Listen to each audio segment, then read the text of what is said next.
Good morning विद्यार्थी मित्रों। आज आपणे व्याकरण में एक नवा मुद्दा अभ्यास करीशुं जेनुं नाम है समरी राइटिंग। समरी राइटिंग ने बीजा वाक्य में अथवा तो बीजा अर्थ में इंग्लिश में ज प्रिसाइज राइटिंग कहेवामां आवे छे अने प्रिसाइज राइटिंगनुं गुजराती थशे संक्षिप्तीकरण। जे तमे भणीने आव्या छो के एक फकरो आपेलो होय ए ज फकराने तमारे टूंकमां अथवा तो त्रीजा भागमां केवी रीते लखवो तेनी आपणे आजे चर्चा करीशुं।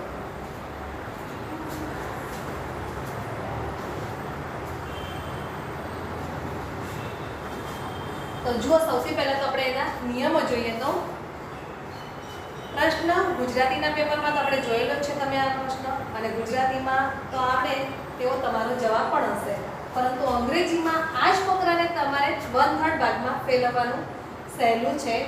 તમારે ફકરાને પહેલા તો બરાબર ધ્યાનથી 2-3 વાર વાંચી લેવાનો છે અને તમારા આપેલા ફકરામાં તમને શું કહેવા માંગે છે તેનો હાર્ટ તમે સમજીને તમારી ભાષામાં ટૂંકમાં લખશો तो 1/3 પાર્ટ થઈ જશે।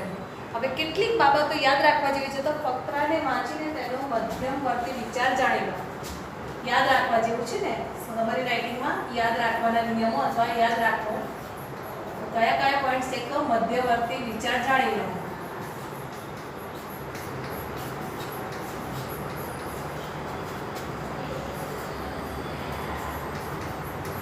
આખા ફકરામાં શું કહેવા માંગે છે તેવું તમે 2 થી 3 વાર જોઈ લો તો તમને ખ્યાલ આવશે કે આખા ફકરાનો મધ્ય વિચાર શું છે, શું કહેવા માંગે છે।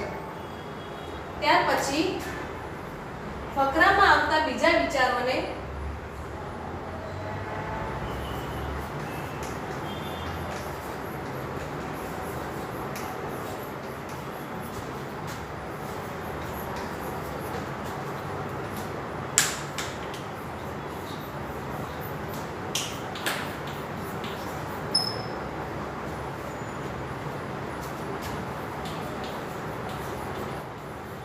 क्रमसर ગોઠવો। એટલે કે તમે વિચારોને ગમે તેમ લખી શકતો નહીં। તમે ફકરો વાંચ્યા પછી પહેલો વિચાર કયો લખવાનો અગત્યતા છે તો કયો મહત્વનો છે તે પ્રમાણે તમે વિચારોને લખતા જાઓ। પછી ક્રમશર ગોઠવેલા વિચારોને મુખ્ય વિચાર સાથે આવરી લઈને તમારી ભાષામાં નાનકડો ફકરો 60 થી 70 શબ્દોમાં લખવાનો છે। આપણે શબ્દો તો ગણવાના નથી, પણ જે એક બીજો વિચાર છે અને આખા ફકરાનો વિચાર શું છે તે બધાને તમારે ટૂંકમાં લખવાનો છે। આખો સાર ફકરાનો સાર એટલે કે સંક્ષિપ્તીકરણ કેટલા 60 થી 70 શબ્દોમાં લખવાનો।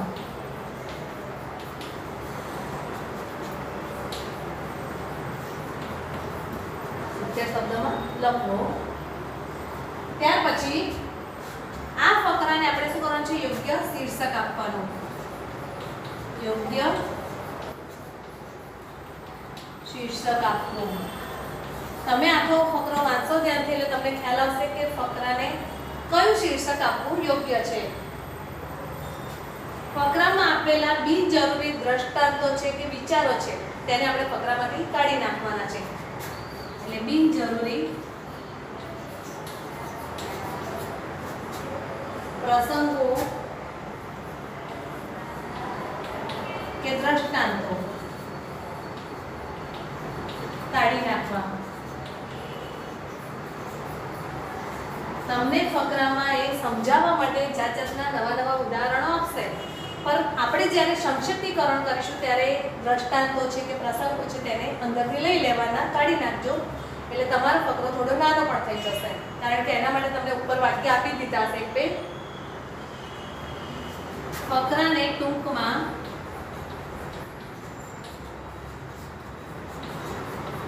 ઇનડાયરેક્ટ સ્પીચમાં મૂકો। ઇનડાયરેક્ટ સ્પીચમાં મૂકો।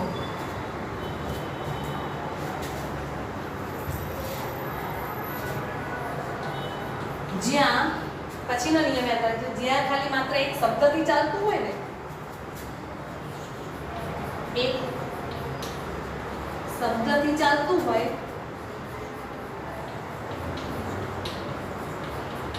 ત્યાં આખું એક બીજું વાક્ય લખવું નહીં, અથવા તો ત્યાં આખું વાક્ય ન લખવું.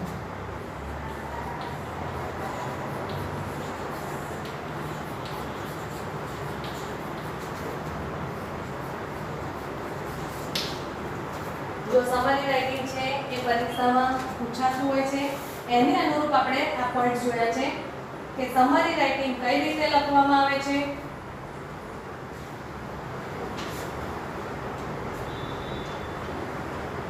અને પરીક્ષામાં તમારે સમરી રાઇટિંગ છે 5 માર્ક્સમાં પૂછાય છે. હવે આપણે એકવાર ફરીથી બધા નિયમો જોઈ લઈએ. તો સમરી રાઇટિંગ લખતા પહેલા સૌથી પહેલા આપેલા ફકરાને આપણે 2 થી 3 વાર વાંચી લેવાનો. જ્યારે આપણે ફકરાને 2 થી 3 વાર વાંચીશું ત્યારે આપણને ફકરામાં રહેલો મધ્યવર્તી વિચાર સમજાઈ જશે કે શું કહેવા માંગે છે ફકરામાં. ત્યાર પછી ફકરામાં આવતા બીજા વિચારો છે એને આપણે ક્રમમાં ગોઠવવા, એટલે કે નક્કી કરવું કે આ વિચાર પછી હવે હું આ વાક્ય લખીશ. અને ફકરાનો સાર તમે જે પણ લખો છો તે 60 થી 70 શબ્દોમાં હોવો જોઈએ. એટલે કે બહુ અતિશય વધારે મોટું લખાણ તમારું ના હોવું જોઈએ. તમારો ફકરો જેટલી લાઈનનો હોય એને 3 એટલે કે 3 વડે ભાગી નાખો તમે, એટલા શબ્દોમાં લખાવો જોઈએ, 60 થી 70 શબ્દોમાં, એટલે કે એટલા વાક્યો થવા જોઈએ. ત્યાર પછી ફકરો વાંચ્યા પછી તમને ખ્યાલ આવે કે તેને અનુરૂપ યોગ્ય શીર્ષક તમે શું આપશો.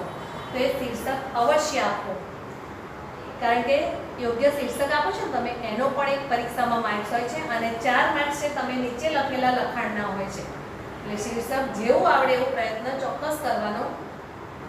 પછી છે બિનજરૂરી પ્રસંગો કે દ્રષ્ટાંતો કાઢી નાખવા.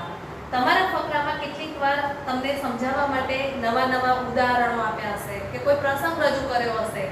તો જ્યારે તમે સમરી રાઇટિંગ કરો છો ત્યારે તમારે એ પ્રસંગો છે કે ખોટા એમના વાક્યો છે, દ્રષ્ટાંતો આપેલા છે, તેને અંદરથી કાઢી નાખવાના છે તમારે.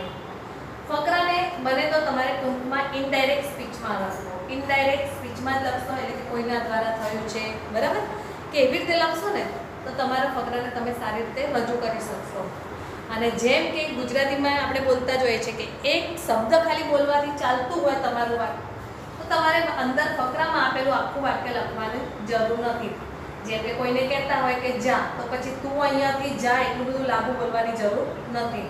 એટલે જ્યાં માત્ર એક શબ્દથી ચાલતું હોય ત્યાં આખું વાક્ય લખવું નહીં. હવે આપણે એક ફકરો જોઈશું કે જેના આધારે આપણને ખ્યાલ આવે કે આપણે કઈ રીતે લખાય છે. તો નિયમો તમે યાદ રાખજો અને પછી આપણે પ્રયત્ન કરીએ છીએ લખવાનો.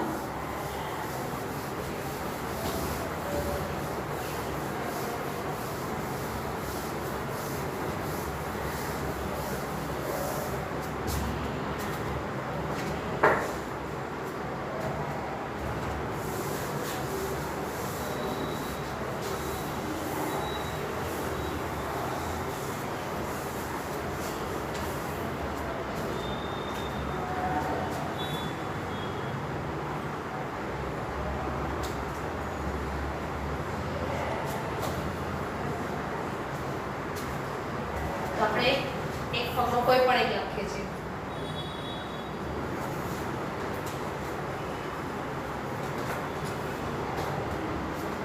So there is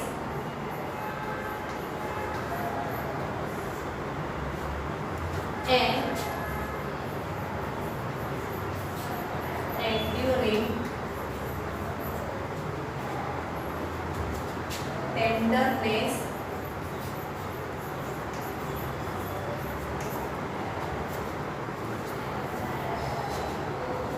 in the love of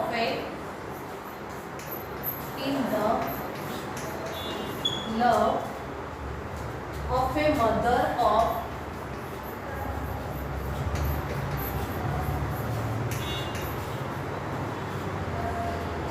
her son transcends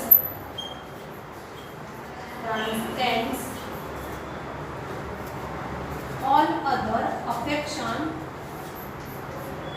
all other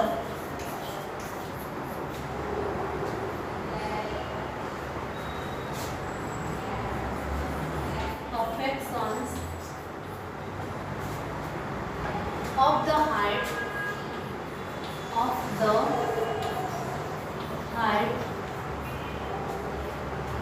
It is neither to be. It is neither to be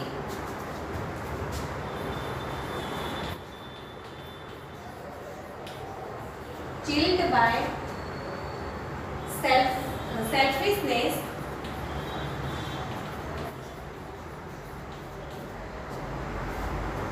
nor daunted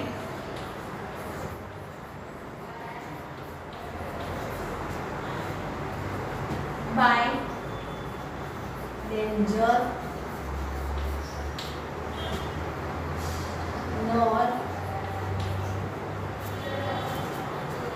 weakened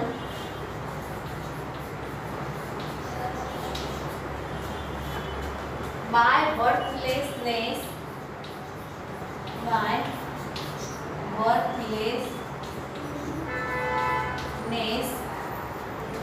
nor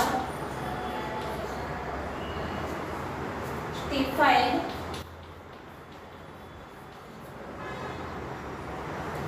by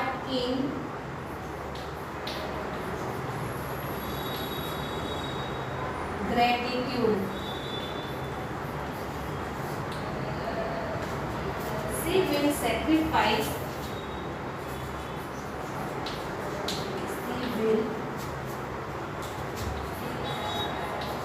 sacrifice every comfort of who is convinced to his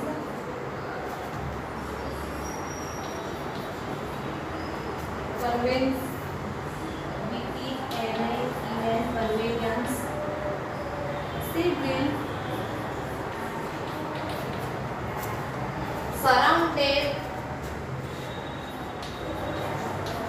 surrounded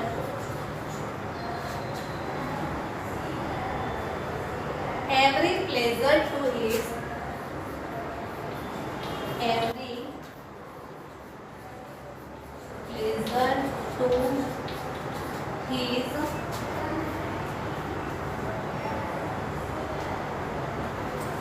enjoyment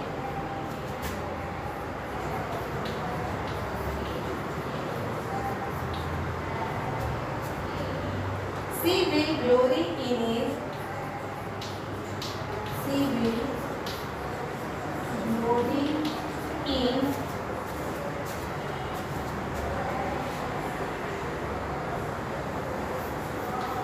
his name and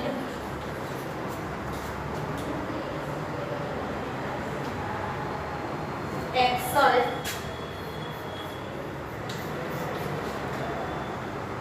in his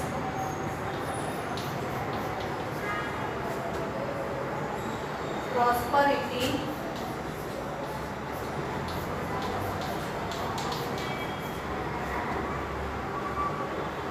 and if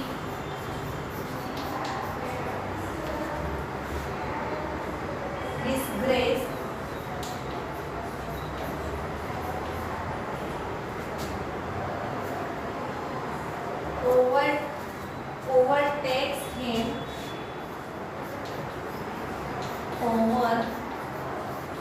overtakes him he will be the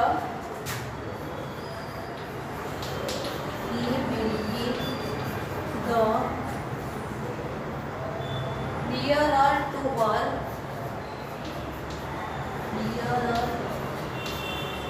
to her for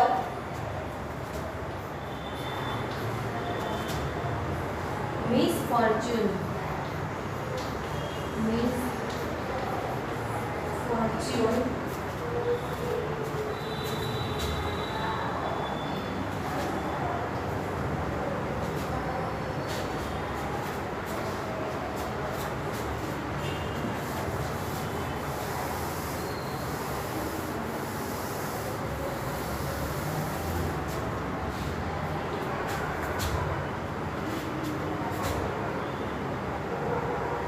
and if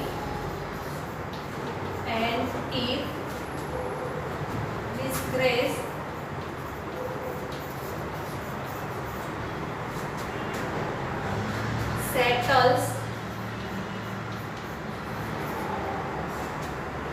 upon his name,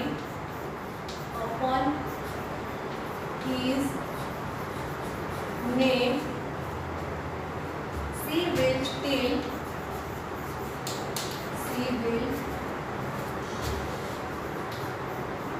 still love and cherish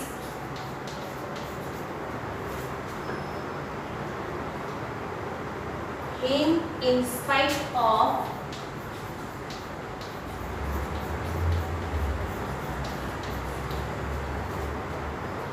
his disgrace. If the entire world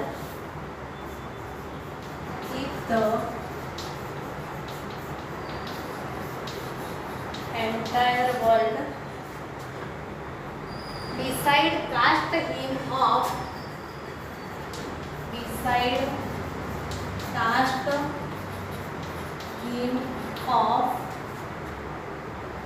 she will be the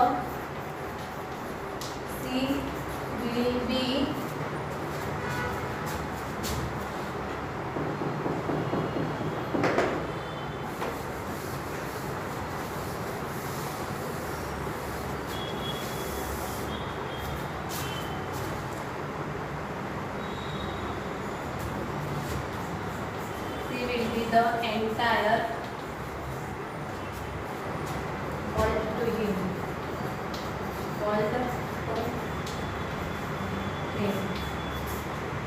અહીંયા ફકરો પૂર્ણ થાય છે.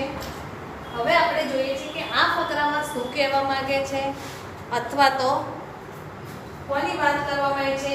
તો એક માતા છે તેનો પોતાના બાળક પ્રત્યેનો જે પ્રેમ છે તે તમને આપણે જોયું કે આ વાક્યમાં દરેક વસ્તુની રજૂઆત કરવામાં આવી છે કે માતા છે પોતાના બાળક પ્રત્યેના જે પ્રેમ છે એમાં બિલકુલ સ્વાર્થી પણ નથી હોતી અને પોતાના સન અથવા તો પોતાના બાળકને ખુશ રાખવા માટે તે દુનિયાની દરેક વસ્તુને સેક્રિફાઈસ કરવા પણ તૈયાર છે. એટલે તમે ફકરો જોશો તો હવે આપણે સૌથી પહેલા તો ટાઇટલ આપવું શું આપી શકીએ, માતા વિશેનું છે એટલે મધર્સ તો લખી શકીએ અને માતાનો પોતાના બાળક પ્રત્યેનો પ્રેમ છે તો મધર્સ લવ આ ટાઇટલ થશે. તો સૌથી પહેલા આપણે જ્યારે પણ આ ટાઇટલ લખવાનું છે તો લાઈનમાં મિડલમાં જ લખીશું, બરાબર, મધ્યમાં જ લખવાનું છે અને ત્યાર પછી આપણે તેને કઈ રીતે શોર્ટમાં બનાવીએ છીએ તે પણ આપણે આ ફકરામાં જ જોઈશું. એકવાર ફકરો આપણે વાંચી જઈએ છીએ કે જેથી તમારી જોડે પણ છે તો તેમાંથી તમે જોતા જજો. તો there is an enduring tenderness in the love of a mother for her son transcends all other affections of the heart. It is neither to be chilled by selfishness nor daunted by danger nor weakened by worthlessness nor stifled by ingratitude. She will sacrifice every comfort to his convenience. She will surrender every pleasure to his enjoyment. She will glory in his name and exult in his prosperity. And if disgrace overtakes him, he will the dearer to her for misfortune. And if disgrace settles upon his name, she will still love and cherish him in spite of his disgrace. If the entire world beside cast him off, she will be the entire world to him. તો આ ફકરા ઉપરથી હવે આપણે જવાબ લખીએ છીએ. પહેલા તમે હજુ પણ એકવાર આ ફકરો આખો મનમાં વાંચી જાઓ કે કઈ રીતે તેનો જવાબ બને છે તે જોઈએ છે આપણે.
જ ફકરાનું આપણે સૌથી પહેલા ટાઇટલ શું આપીશું?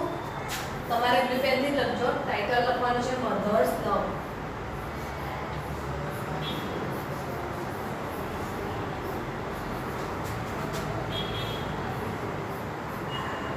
અને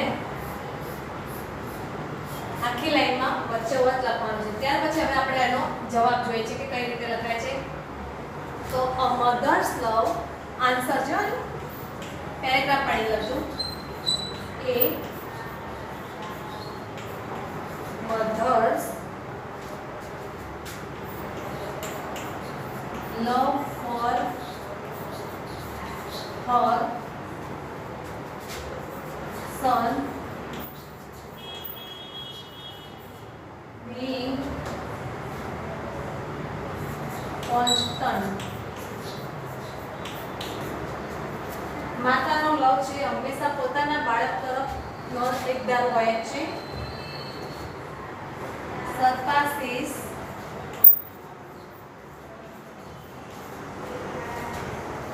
all other affections.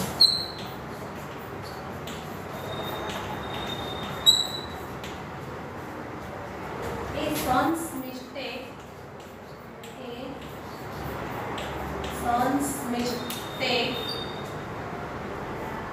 and other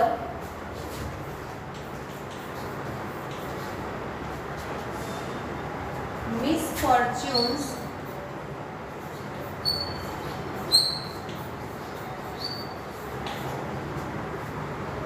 cannot weaken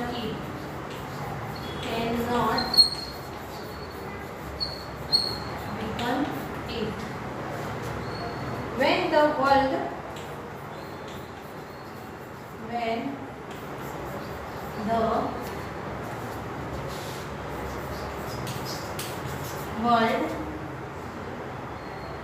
neglects him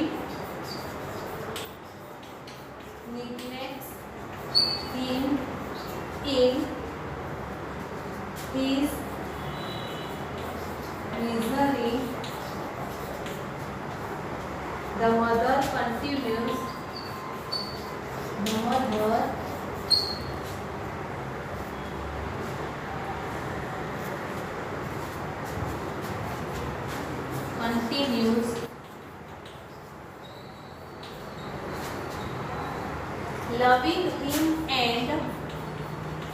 loving him and makes every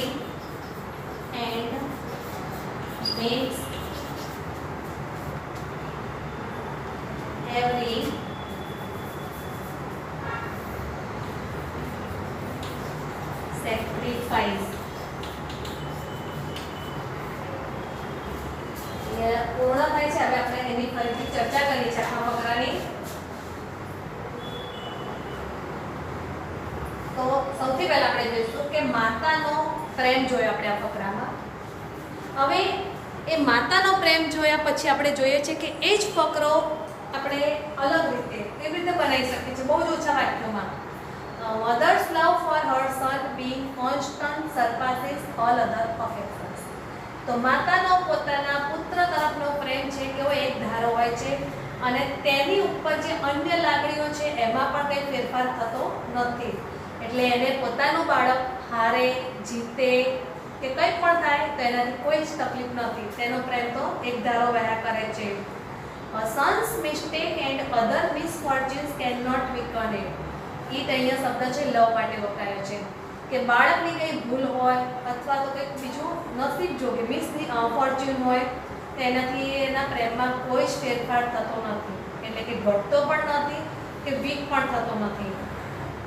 When the world neglects him in his misery. ક્યારેક એક સમય એવો પણ હોય છે કે આખી દુનિયા એનો તિરસ્કાર કરે અથવા તો તેના દુઃખમાં વધારો કરતી હોય છે કે છોકરાને તિરસ્કાર કરે છે. The mother continues loving him. ત્યારે માતા છે તેને પ્રેમ તેના ઉપર વરસાવતી રહે છે. And makes every sacrifice. અને તેના માટે તે પોતાનું પણ કેટલીક વાર એટલે કે પોતાના સુખ છે ખુશી છે એ બધાનું પોતે બલિદાન આપવા તૈયાર થઈ જતી હોય છે. તો આમ જોઈએ છે કે આ પેરેગ્રાફમાં માતાનો પોતાના બાળક તરફ કયા પ્રકારનો પ્રેમ રહેલો છે તેની આપણે સમરી જોઈએ. હજુ પણ એકવાર ફરીથી આપણે આ જ પેરેગ્રાફની પણ આન્સર છે ફરીથી સમજીએ છીએ. તો સૌથી પહેલાં તો આપણે ટાઇટલ છે મધ્યમાં લખવાનું છે અને મધ્યમાં લખ્યા પછી જે પણ પેરેગ્રાફ આપણે વાંચેલો છે એને અનુરૂપ આપણે 1/3 પાર્ટમાં બનાવવાનો છે. અને કેટલીક વાર એવું હશે 2-3 વાક્યો ભેગા કરીને એને શોર્ટમાં બનાવવાનું. અને જો એક શબ્દથી ચાલતું હોય તો આખું વાક્ય લખવાની ક્યાંય જરૂર નથી. તો જો ટાઇટલ છે મધર્સ લવ, શીર્ષક આપીશું આપણે આખા પેરેગ્રાફનું. Mother's love for her son being constant. માતાનો પ્રેમ છે પોતાના બાળક ઉપર સતત વયા કરે છે અથવા તો સતત વરસેલો છે. કોન્સ્ટન્ટ એટલે એકધાર હોય છે, એ ક્યારે પણ વધતો પણ નથી કે ક્યારે ઘટતો પણ નથી. સરપાસીસ ઓલ અધર અફેક્શન્સ કે તેની સાથે બીજી લાગણીઓ પણ એની જોડાયેલી છે. એટલે કહેવાનો અર્થ કે સુખમાં હોય કે દુઃખમાં હોય પણ માતાના પ્રેમમાં ક્યારે ફેરફાર થતો નથી. સન્સ મિસ્ટેક, બાળક ભૂલ પણ કરે તો માતા ટોકે છે, બધું જ કરે છે પણ એના પ્રેમમાં ઘટાડો નથી થતો. And other misfortunes can not be weakened કે કોઈ બીજી ઘટનાઓ બને છે તે પણ તેના પ્રેમમાં ક્યારેય ઘટાડો કરતી નથી. When the world neglects him in his misery, અને જ્યારે દુનિયા પણ તેનો તિરસ્કાર કરે છે અથવા તો તેના કામની અથવા કદર નથી કરતી અને એના દુઃખમાં વધારો કરે છે, the mother continues loving him, ત્યારે માતા છે સતત તેના ઉપર પોતાનો પ્રેમ વર્ષાવતી રહે છે. and makes every sacrifice, અને પોતાના અંદર જે પણ છે દરેક વસ્તુનું કંઈ બલિદાન આપવા પણ તૈયાર હોય છે. સેક્રિફાઈસ એટલે બલિદાન આપવું. તો આ જ રીતે આપણે પણ શોર્ટમાં કઈ રીતે બનાવીએ છીએ તે જોવા માટે સૌથી પહેલાં તો આપણે જે આગળના નિયમો છે ને એકવાર ફરીથી તમે યાદ કરી દેજો કે સમરી રાઇટિંગ કેવી રીતે લખવામાં આવે છે. અને તમારી જોડે પણ આવો જો હોમવર્કમાં તમને કહી દઉં છું, કોઈ પણ એક પેરેગ્રાફ લેવાનો તમારે હોમવર્કમાં તમારી જોડે જે પણ ગ્રામર હોય એમાં એક ફકરો કોઈ પણ હોય તો એક ફકરો હોય ને એક આવું સમરી રાઇટિંગ જાતે લખવાનું. સમરી રાઇટિંગ કોઈ પણ એક સમરી રાઇટિંગ લખવું છે, તમારે જે હોય લખી શકો છો તમે. હવે હું તમને ફરીથી એકવાર એના નિયમો સમજાવી દઉં છું. સૌથી પહેલાં સમરી રાઇટિંગ લખતા પહેલાં શું કરવાનું છે, જે પણ ફકરો આપ્યો હોય એને ધ્યાનથી 2 થી 3 વાર વાંચી નાખવાનો છે. જો તમે 2 થી 3 વાર વાંચશો એટલે અમુક શબ્દો અમુક વાક્યો તમને યાદ રહી જશે કે આ ફકરામાં આવું કંઈક કહેવામાં આવે છે, આવો મધ્યવર્તી અંદર મધ્ય વિચાર છે, એ તમે જાણી લેશો.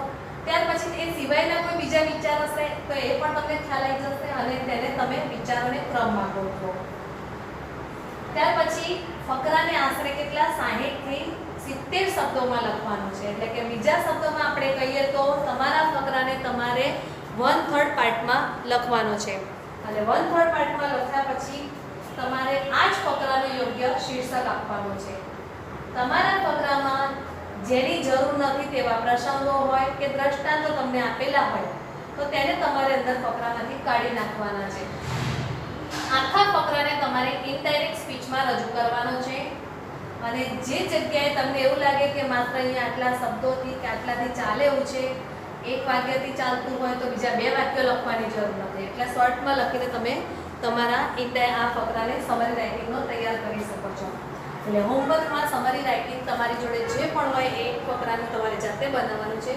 અને આવતા વિડીયોમાં આપણે આવો જ કોઈ એક નવો પોઈન્ટ્સ લઈને આવીશું અથવા તો નવો એવો મુદ્દો લાવીશું ગ્રામરનો જે તમે કદાચ નવો ભણો છો તેની ચર્ચા કરીશું જે અત્યાર સુધી ભણ્યા નથી. બરાબર? તો અત્યાર સુધીમાં આનું તમે ધ્યાન રાખજો અને તૈયારી કરજો સમરી રાઇટિંગની.